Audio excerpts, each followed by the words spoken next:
রাত্রিবেলা শুরু করে দিয়েছি ছাদ বাগানের কাজ। চলো কী কী কাজ করছি তোমাদের সঙ্গে শেয়ার করছি। প্রথমে কাজ হচ্ছে গাছগুলোকে একটু হালকা করে জল দিয়ে ভিজিয়ে দেওয়া, কারণ মাটিতে যা জল আছে তাতে বেশি জল দেওয়া যাবে না। শুধু সারাদিনের পর একটুখানি হালকা জলে ওদেরকে ভিজিয়ে দিতে হবে। এই জল দেওয়ার কাজটাও অনেক ভেবেচিন্তে করতে হবে, বেশি জল হলে পচে যাবে, আবার কম জল হলেও ভালো থাকবে না। এরপর যে কাজটা করব সেটা হচ্ছে এই যে প্যাকেটগুলো, এই বড় প্যাকেটগুলোতে কালকের যে মাটিটা করে গেছিলাম এই মাটিটা পুরো ভর্তি করব, করে এখানে কিছু গাছ শিফট করব। চলো দেখি কীভাবে করছি। সবার আগে বসে গেলাম কিছু শুকনো পাতা ছিঁড়তে, কারণ শুকনো পাতাগুলোকে দিতে হবে ওই প্রত্যেকটা প্যাকেটের নিচের দিকে। প্রথমে এই প্যাকেটগুলোতে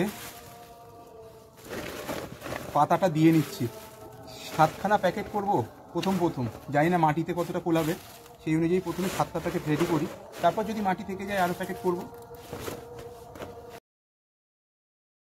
মাটিগুলো সারাদিন কালকে ভেঙে রেখে দিয়েছিলাম, সকাল থেকে সারাদিন রৌদ্র পেয়েছে, ভালো শুকিয়ে গেছে। এই যে গোবর সারগুলোকে ভালো করে ভেঙে, আর মাটির মধ্যে কিছু নিমখোল মেশানো আছে, এই ভালো করে গোবর সারগুলোকে সঙ্গে মিশিয়ে দেবো, তারপর মাটিগুলোকে এই পটে দিয়ে দেবো। মোট 8টা প্যাকেট, 8টা প্যাকেটে আমি এখন এই মাটিগুলোকে পুরো ভরবো।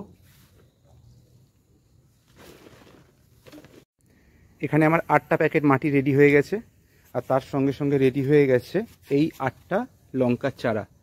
এইগুলো আমি খুব ছোট এনে এই প্যাকেটে বসিয়েছিলাম, সেগুলো এখন আস্তে আস্তে বড় হয়েছে, পাতা ছেড়েছে। এবার এগুলোকে বড় পটে দিব।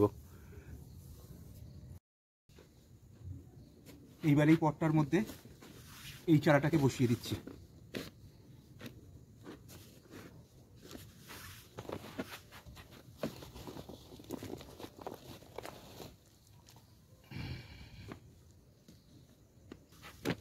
একটা লঙ্কার চারা বসানো রেডি হয়ে গেল।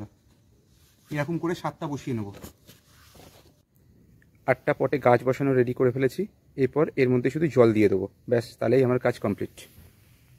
এইবার ভালো মতো জল দিয়ে দেবো, কারণ মাটিটায় একটু জল নেই।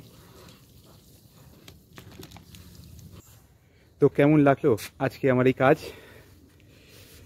এইটুকানি করতে পুরো একদম ঘাম ঝরে গেছে। চলো টাটা।